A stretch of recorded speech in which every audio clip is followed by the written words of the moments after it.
सभी बच्चों को प्यार भरा नमस्कार। बच्चों, आज की हिंदी की कक्षा 6 में आप सभी का बहुत बहुत स्वागत है।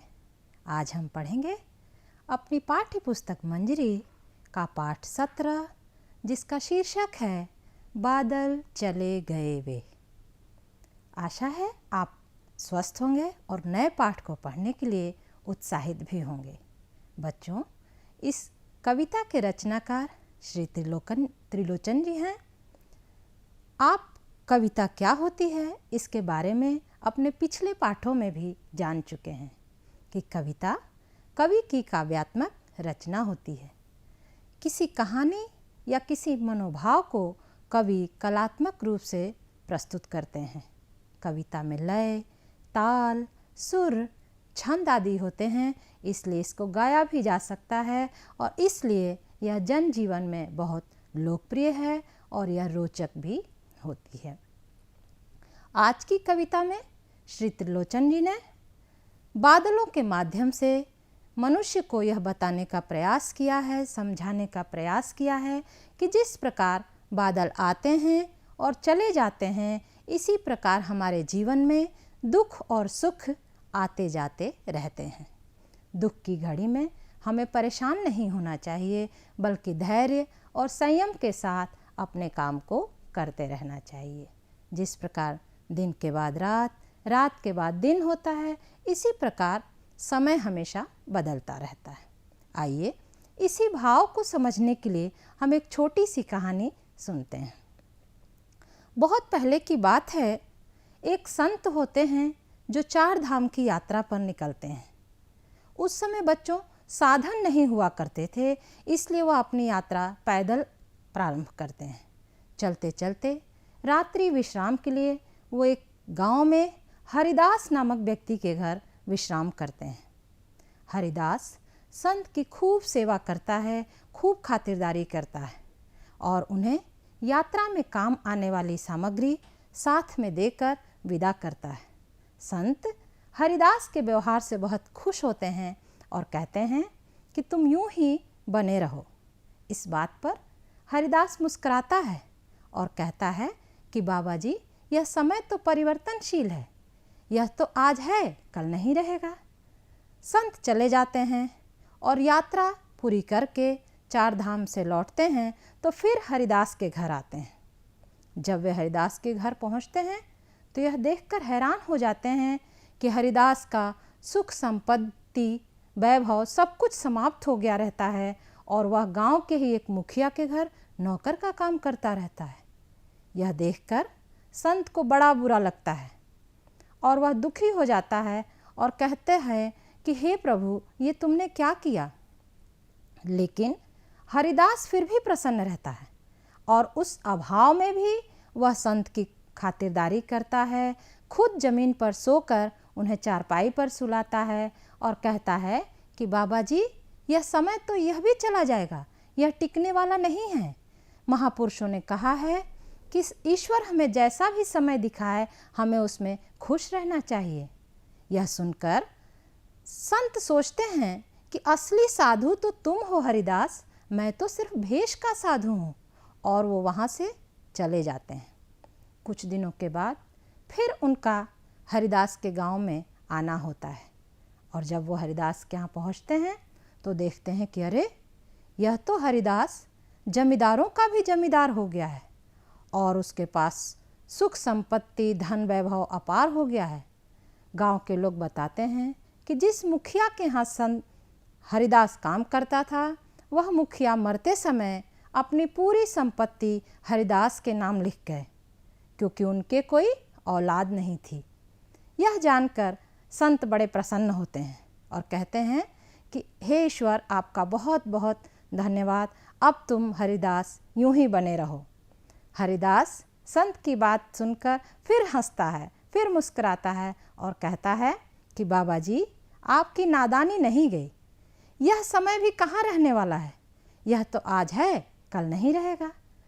साधु पूछते हैं कि क्या यह भी समय नहीं रहेगा हरिदास।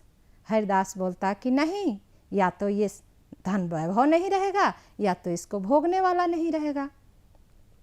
बहुत समय गुजर जाने के बाद एक बार फिर साधु हरिदास के गांव में आते हैं तो देखते हैं कि उसका महल, उसका धन दौलत सब कुछ है, लेकिन उसके घर में सन्नाटा पसरा हुआ है। उसकी बूढ़ी औरत एक कोने में बैठी हुई है और हरिदास का देहावसान हो गया है। उसकी तस्वीर कमरे में टंगी हुई थी, उस पर फूल माला चढ़ाई गई थी। यह देखकर संत कहते हैं कि हे मनुष्य, तू किस घमंड में रहता है? यह समय परिवर्तनशील है। आज जो तेरा है कल किसी और का होगा, परसों किसी और का होगा। तो फिर हम इस तरह से किसी दुख या सुख में क्यों घबराते हैं? क्योंकि दुख है तो सुख जरूर आएगा, और अगर सुख है तो दुख भी आएगा। तो बच्चों, इस रोचक कहानी से आपने इस कविता के भाव को अच्छी तरह से समझ लिया है। आइए अब हम देखते हैं कि इस कविता के रचनाकार श्री त्रिलोचन जी के जीवन परिचय के बारे में। बच्चों, श्री त्रिलोचन जी का जन्म 20 अगस्त सन 1917 ईस्वी में उत्तर प्रदेश के सुल्तानपुर में हुआ था। इनका वास्तविक नाम वासुदेव सिंह है। हिंदी की आधुनिक प्रगतिशील कविता में त्रिलोचन का स्थान बहुत महत्वपूर्ण है। धरती, गुलाब और बुलबुल, दिगंत, ताप के ताए हुए दिन, शब्द, इस जनपद का कवि हूँ, अर्धान, तुम्हें सौंपता हूँ, चैती आदि आपके प्रमुख काव्य संग्रह हैं। सन 2007 में इनका देहावसान हो गया। कवि से परिचय पा लेने के बाद, कवि के बारे में जान लेने के बाद, अब बच्चों हम कुछ नए शब्दों के बारे में जानते हैं, कठिन शब्दों के बारे में जानते हैं जो इस पाठ के अंतर्गत आए हुए हैं। आइए देखते हैं। सबसे पहला शब्द है सलोने। सलोने का अर्थ है सुंदर या आकर्षक। राग, राग शब्द का अर्थ है प्रेम। तीसरा शब्द है हमारा सजीला। सजीला का अर्थ है सजा हुआ। समुज्ज्वल, समुज्ज्वल शब्द का अर्थ है सफ़ेद चमकीला, जिसकी चमक सफ़ेद हो, एकदम दूध की जैसी। अगला शब्द है हमारा नवल तरंगी। नवल तरंगी का अर्थ है नई लहरों से युक्त या नई उमंगों से युक्त। आखिरी शब्द है हमारा पाहुन। पाहुन शब्द का अर्थ आप लोग जानते होंगे। पाहुन का अर्थ है अतिथि या मेहमान। आइए, कठिन शब्दों या नए शब्दों से परिचित होने के बाद अब हम अपनी कविता को लय के साथ वाचन करेंगे। आप सब लोग भी मेरे साथ कविता का लयबद्ध वाचन करने का प्रयास करेंगे। बना बना कर चित्र सलोने, यह सूना आकाश सजाया। बना बना कर चित्र सलोने, यह सूना आकाश सजाया। राग दिखाया, रंग दिखाया, क्षण क्षण छवि से चित्त चुराया। बादल चले गए वे, बादल चले गए वे। आसमान अब नीला नीला, एक रंग रस श्याम सजीला। आसमान अब नीला नीला, एक रंग रस श्याम सजीला। धरती पीली हरी रसीली, शिशिर प्रभात समुज्ज्वल गीला। बादल चले गए वे, बादल चले गए वे।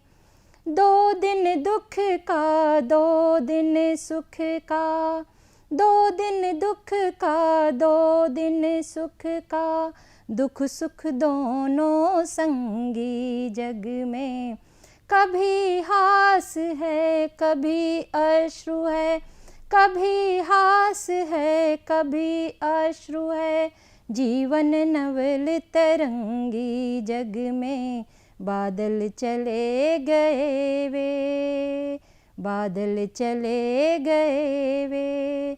दो दिन जैसे पाहुन बनकर, बादल चले गए वे।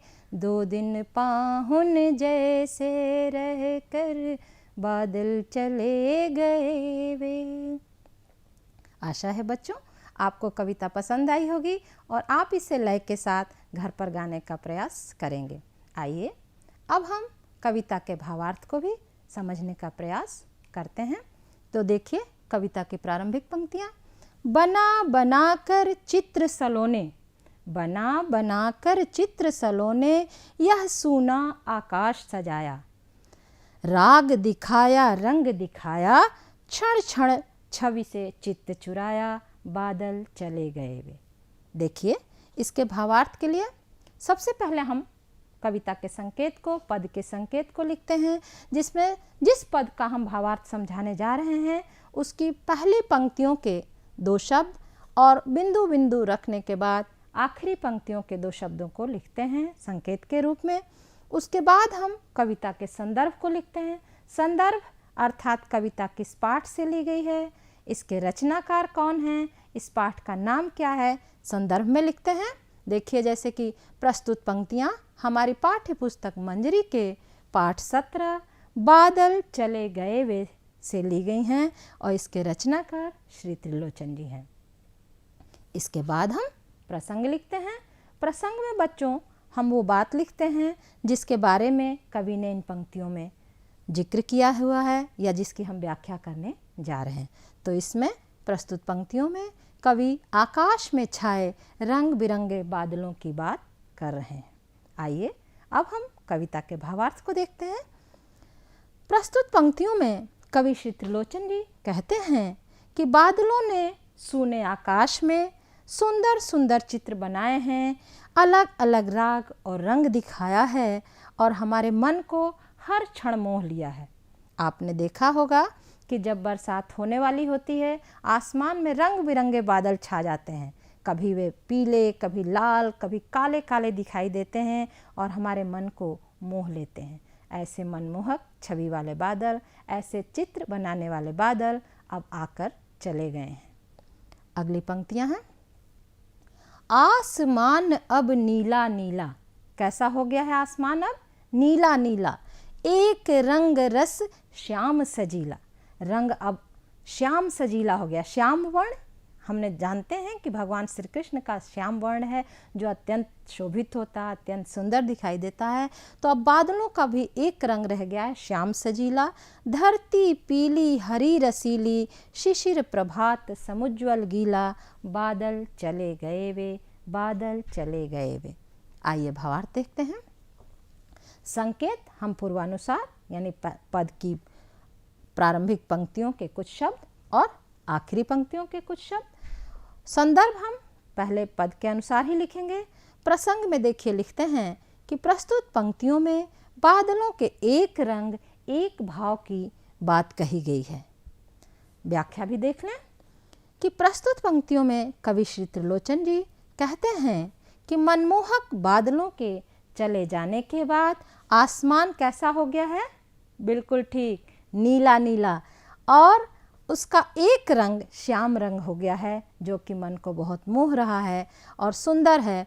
धरती पर फसलें पक जाने के बाद, क्योंकि बरसात के बाद फसलें पकने लगती हैं, पक कर तैयार होती हैं और धरती पीली दिखाई देने लगती है और धरती के पेड़ पौधे और हरियाली जो कि बरसात से और अधिक हरी हो जाती है। तो धरती कैसी दिखाई दे रही है?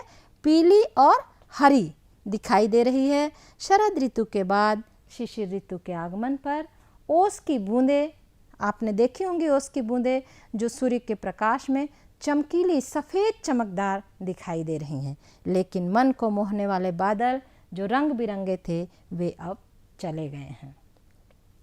अगली पंक्तियां हैं।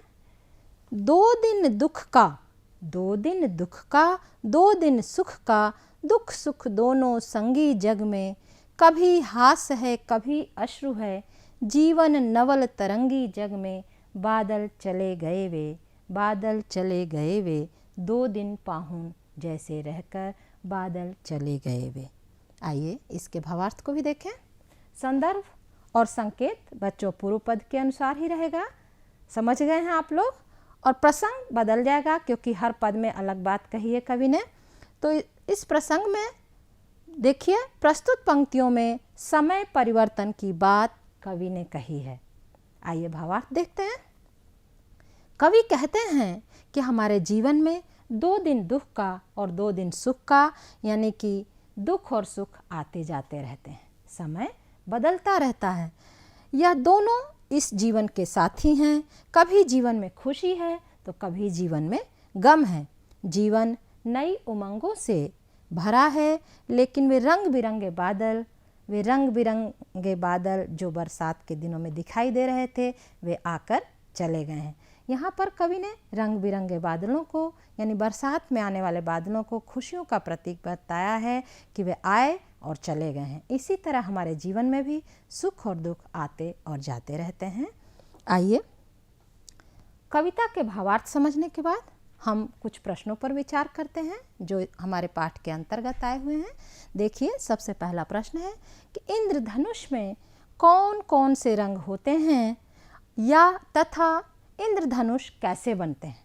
बच्चों, आपने आसमान में इंद्रधनुष को बनते हुए देखा होगा। आपने अपनी अंग्रेजी की पुस्तक देखी होगी जिसका नाम रेनबो है, उस पर भी इंद्रधनुष का चित्र दिखाई देता है। यह एक अर्धवृत्ताकार आकृति होती है जो 7 रंगों की बनी होती है। इसके रंग कौन कौन से होते हैं? बैगनी, जामुनी, नीला, हरा, पीला, नारंगी और लाल। इसके रंगों का क्रम निश्चित होता है। तो ये 7 रंगों की होते हैं। और इंद्रधनुष कैसे बनते हैं? तो जब कोई प्रकाश की किरण किसी जल के बिंदु से होकर बाहर निकलती है तो वो 7 रंगों में विभक्त हो जाती है। इस घटना को आपने अपनी विज्ञान की पुस्तक में, विज्ञान के पाठ में प्रकाश का वर्ण विक्षेपण पढ़ा होगा। उसके अंतर्गत आपने प्रयोग भी किया होगा कि जब कोई प्रकाश की किरण प्रिज्म से होकर गुजरती है तो वह 7 रंगों में विभक्त हो जाती है। तो प्रकाश हमें सफ़ेद दिखाई देता है, लेकिन यह 7 रंगों से मिलकर बना होता है। दूसरा प्रश्न है, यदि कुछ वर्षों तक बादल आए ही नहीं, अर्थात पानी बिल्कुल न बरसे, तो क्या क्या समस्याएं आ सकती हैं?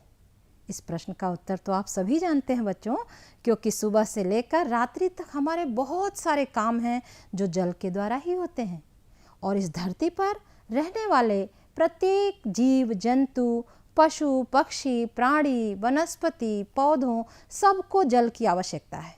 जल के बिना जीवन समाप्त हो जाएगा। तो जल हमारे जीवन में अहम भूमिका निभाते हैं। आपने सुना होगा, जल ही जीवन है। तो जल के बिना हमारा जीवन संकट में पड़ जाएगा। अगला प्रश्न है, आपको बादल कब कब अच्छे लगते हैं और कब नहीं? बताइए। बिल्कुल सही बता रहे हैं आप लोग कि बादल जब बहुत गर्मी हो, हम पसीने से तरबतर हों, गर्मी से छटपटा रहे हों, और जब बादल दिखाई देने लगते हैं, ठंडी हवा चलने लगती है, तो वो बादल हमें बहुत प्रसन्नचित्त कर देते हैं, क्योंकि हम समझ जाते हैं कि अब बरसात होगी और मौसम खुशनुमा हो जाएगा। लेकिन जब ठंड की ऋतु हो, यानी शीत ऋतु हो, और प्रचंड ठंड पड़ रही हो, और अगर बादल दिखाई दे, उसकी गड़गड़ाहट सुनाई दे, तो हम भयभीत हो जाते हैं। हमको वो बादल अच्छे नहीं लगते हैं। सही कहा ना मैंने? तो आपका जवाब बिल्कुल सही था। चलिए, अब हम बात करते हैं भाषा की, यानी व्याकरण पक्ष की। तो इसमें देखिए बच्चों, दुख और सुख ये 2 शब्द हैं जो शब्द युग्म हैं। शब्द युग्मों के बारे में हम पहले भी जान चुके हैं। युग्म का अर्थ होता है जोड़ा, यानी 2 शब्द जब किसी योजक चिन्ह के साथ साथ प्रयोग किए जाते हैं तो उन्हें हम शब्द युग्म कहते हैं। इनके 5 भेद हैं, यानी ये 5 प्रकार के होते हैं। पहला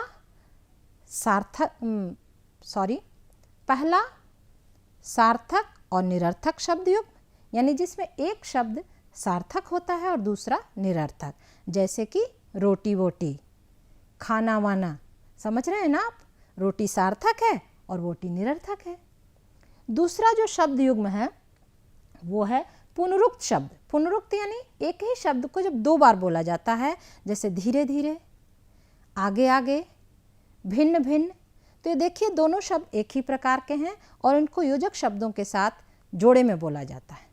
तीसरा जो शब्द है वो है प्रकार जो है वो है विपरीत शब्द युग्म। इसमें दो शब्द ऐसे होते हैं जो एक दूसरे के विपरीत होते हैं, जैसे कि आगे पीछे, ऊपर नीचे, देखा होगा आपने किसी पाठ को पढ़ते समय। चौथा जो प्रकार है वो है निरर्थक शब्दों का। निरर्थक यानी उसके अंदर जो दोनों शब्द आते हैं वो दोनों ही निरर्थक होते हैं, उनका स्वतंत्र रूप से कोई अर्थ नहीं होता है, लेकिन ये साथ मिलकर ध्वनि सूचक शब्द के रूप में काम करते हैं, जैसे कि टिप टिप, ढम ढम, टप टप। इस तरह के शब्द युग्म जो होते हैं वो निरर्थक शब्द में आते हैं। सबसे आखिरी जो है, चलिए बात करते हैं विपरीत शब्द युग्मों में दिया है जैसे दुख सुख, इसी तरह हमको 5 शब्द युग्म लिखने हैं। तो सबसे पहला है एक, अनेक। दूसरा देखिए आयात और निर्यात। आयात का अर्थ है आना और निर्यात का अर्थ है जाना। उन्नति, अवनति, ये विपरीत हैं एक दूसरे के, तो विपरीत शब्द युग्म बन गए। अगला है आस्तिक और नास्तिक। इसके बाद है जय और पराजय। तो आपने समझा कि ये विपरीत शब्द युग्म के 5 उदाहरण हमने देख लिए। आइए अब बात करते हैं पर्यायवाची शब्दों की। पर्यायवाची शब्द यानी शब्दों का वह समूह जो समान अर्थ व्यक्त करता हो। इनके अर्थों में समानता होते हुए भी कुछ न कुछ सूक्ष्म भिन्नता होती है। भाव और संदर्भ के अनुसार इनका प्रयोग अलग अलग स्थानों पर अलग अलग होता है। आइए कुछ शब्दों के हम पर्यायवाची शब्द देखते हैं। सबसे पहला शब्द है आकाश। आकाश का पर्यायवाची है नभ, गगन, अंबर। दूसरा शब्द है धरती। धरती का पर्यायवाची है धरा, भूमि, वसुंधरा। अगला शब्द है प्रभात। प्रभात का पर्यायवाची शब्द है सुबह, सवेरा, प्रातःकाल। बादल। बादल के पर्यायवाची हैं मेघ, घन, नीरद। तो पर्यायवाची शब्दों को आपने समझ लिया। अब हम बात करते हैं कुछ वाक्यांशों की जो हमारी कविता के अंतर्गत आए हैं, उनके भाव हम समझने का प्रयास करते हैं। देखिए जैसे कि रंग दिखाया। रंग दिखाया यानी कि अलग अलग रंग या अलग अलग भाव को दर्शाने की स्थिति में हम इस शब्द का, इस वाक्यांश का प्रयोग करते हैं, रंग दिखाया। चित्त चुराया यानी ऐसी क्षण या ऐसी छवि जो हमारे मन को मोहने वाली हो, हमारे मन को आकर्षित करने वाली हो, वहाँ पर हम चित्त चुराया का इस्तेमाल करते हैं। श्याम सजीला का अर्थ है श्याम वर्ण वाला, यानी सांवले वर्ण वाला या नीले वर्ण वाला, उसको हम कहते हैं श्याम सजीला। नवल तरंगी का आशय है नई उमंगों या नई तरंगों से भरा हुआ। आइए बच्चों, अब कविता में कुल 3 पद आए हुए हैं और उन 3 पदों में कुछ तुकांत शब्दों का इस्तेमाल किया गया है। तो हम जानें कि तुकांत शब्द क्या होते हैं। तुकांत जैसा कि नाम से स्पष्ट है, किसी तुक के अंत में आए, यानी तुक के अंत में आने वाले समान शब्दों को या पद के अंत में आने वाले समान शब्दों को हम तुकांत शब्द कहते हैं। तुकांत शब्द पदांत और समांत से मिलकर बना हुआ है। किसी शब्द के अंतिम वर्ण या अंतिम वर्णों की समानता को हम तुकांत कहते हैं। जैसे कि मन। मन का तुकांत देखिए घन। सन। मान लीजिए काला, तो काला का तुकांत बताइए। बिल्कुल ठीक, माला। और बताओ बच्चों, नाला। बिल्कुल ठीक बता रहे हैं आप लोग। जैसे काला शब्द है, उसका आखिरी वर्ण क्या है? ला। तो माला का भी आखिरी वर्ण है ला, नाला का भी आखिरी वर्ण है ला। तो इसलिए ये सभी शब्द तुकांत शब्द कहलाएंगे। इसी तरह आपकी कविता बादल चले गए वे में भी कुछ तुकांत शब्द आए हैं। तुकांत शब्द कविताओं में ही प्रयोग किए जाते हैं, क्योंकि इससे कविता लयबद्ध हो जाती है, उसको गाने में आनंद आता है और कविता हमें जल्दी याद भी हो जाती है। देखिए एक शब्द आया है सजाया, तो इसका तुकांत क्या हो गया? दिखाया। देखिए इसका भी आखिरी वर्ण या और दिखाया का भी आखिरी वर्ण या, तो इसलिए ये तुकांत हो गए। नीला, और गीला। नीला का भी आखिरी वर्ण ला और गीला का भी आखिरी वर्ण ला। दुख का, सुख का, तो दोनों के आखिरी वर्ण क्या है? का है। तो ये दोनों आपस में क्या है बच्चों? बिल्कुल सही, तुकांत शब्द हैं। आप लोग तो समझ गए हैं। चलिए अब बात करते हैं वर्षा जल संचय की। बच्चों, आप सभी जानते हैं कि हमारा देश ही नहीं बल्कि पूरा विश्व जल संकट से जूझ रहा है। जल संकट यानी जल का अभाव। हमारी जनसंख्या दिन प्रतिदिन बढ़ रही है, लेकिन जल के स्रोत समाप्त हो रहे हैं। नदी, नाले, कुएं, बावड़ी सब सूख रहे हैं। तो इसलिए हमारे सामने जल का गंभीर संकट मंडरा रहा है। इसके लिए जल संचय क्या होता है, आइए हम जानते हैं। वर्षा जल भूमि जल की पुनः पूर्ति करता है। जो वर्षा का जल होता है वो धरती के अंदर जो जल का स्तर घट रहा है उसकी पूर्ति करता है और नदियों के प्रवाह को बनाए रखने में सहायक होता है। लेकिन वर्षा जल का अधिकांश भाग यूं ही बह जाता है और बाढ़ का कारण बनता है। बाढ़ से जनजीवन अस्त व्यस्त हो जाता है। इसलिए भविष्य में उपयोग के लिए छतों से वर्षा जल को पाइप की सहायता से बड़ी बड़ी टंकियों, बड़े बड़े जलाशयों, पात्रों आदि में एकत्र किया जा सकता है या एकत्र किया जाता है। यह वर्षा जल संचय कहलाता है। तो बच्चों, आपको वर्षा जल संचय समझ में आ गया। आप अपने घर में भी कहीं वर्षा का पानी गिर रहा है तो उसे भगोने में, टब में एकत्रित करके उसका इस्तेमाल अपने काम में ला सकते हैं, उसको इस्तेमाल कर सकते हैं। तो हमें अपने मकान, अपने विद्यालय और भी अन्य स्थानों पर वर्षा जल संचयन की तकनीक अपनानी चाहिए और वर्षा जल का संग्रह करना चाहिए, जिससे हम अपनी आने वाली पीढ़ी को वर्षा जल संकट से, गंभीर इस समस्या से निजात दिला सकें। आइए इसी के साथ जानते हैं कि त्रिलोचन जी के कविता संग्रह ताप के ताए हुए दिन पर उन्हें साहित्य अकादमी पुरस्कार से सम्मानित किया गया है। बच्चों, अब हम कुछ इस पर विचार करते हैं कि आसमान में बादलों को उमड़ता घुमड़ता देखकर कुछ लोग तो प्रसन्न हो जाते हैं और कुछ लोग बहुत चिंतित हो जाते हैं। तो आइए देखते हैं कि इन लोगों में से कौन प्रसन्न हो जाता है और कौन चिंतित हो जाता है। तो सबसे पहले हमारे किसान भाई यानी हमारे अन्नदाता प्रसन्न होते हैं, क्योंकि जब उनके खेत में फसल लगी होती है तो उस खरीफ की फसल के लिए जल की बहुत अधिक आवश्यकता होती है और वह जल वर्षा के द्वारा मिल जाता है, वर्षा उसकी पूर्ति कर देता है। इसलिए बादलों को उमड़ता घुमड़ता देखकर हमारे किसान भाई क्या होते हैं? बिल्कुल सही, प्रसन्न हो जाते हैं। अगला है यात्री।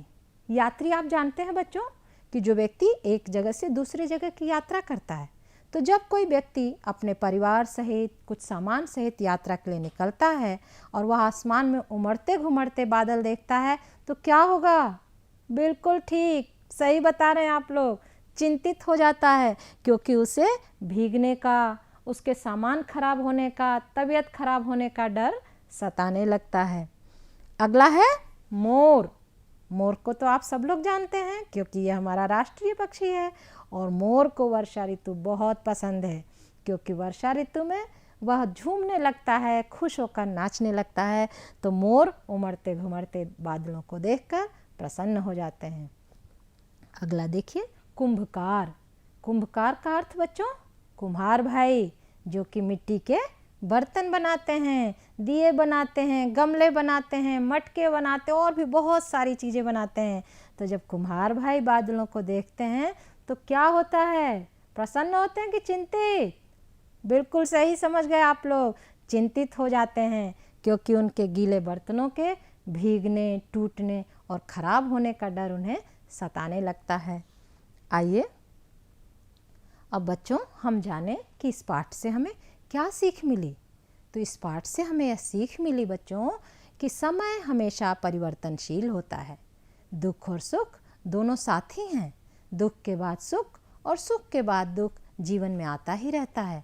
इसलिए व्यक्ति को दुख की घड़ी में परेशान न होते हुए धैर्य और संयम के साथ अपने काम को करते रहना चाहिए। जिस प्रकार दिन के बाद रात, रात के बाद दिन आता है, उसी तरह सुख और दुख आते जाते रहते हैं। इसके साथ ही हमने अपने पाठ में पर्यायवाची शब्दों को, तुकांत शब्दों को, शब्द युग्मों के बारे में जाना है। और अब बच्चों कक्षा के हम अंतिम चरण में हैं और चलते चलते आपके लिए कुछ गृह कार्य, यानी ऐसा कार्य जिसे आपको स्वयं घर पर करना है।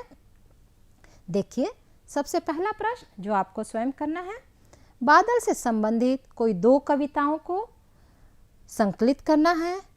दूसरा प्रश्न है कि बादल कैसे बनते हैं, ये आपको पता लगाना है और उसको लिखना है। तीसरा प्रश्न है कि बरसात का चित्र बनाकर उसे रंगों से सजाना है। चौथा प्रश्न है कि वर्षा ऋतु से संबंधित आपके अपने अनुभव, यदि आप कहीं भीगे हों, कहीं बरसात में फंसे हों, तो उस अनुभव को आपको एक छोटी सी कविता बनाकर व्यक्त करना है। इसी के साथ आज की कक्षा यहीं समाप्त होती है। अगली कक्षा में अगले प्रकरण के साथ हम फिर मिलेंगे। इस कक्षा में प्रतिभाग करने वाले सभी बच्चों का बहुत बहुत धन्यवाद।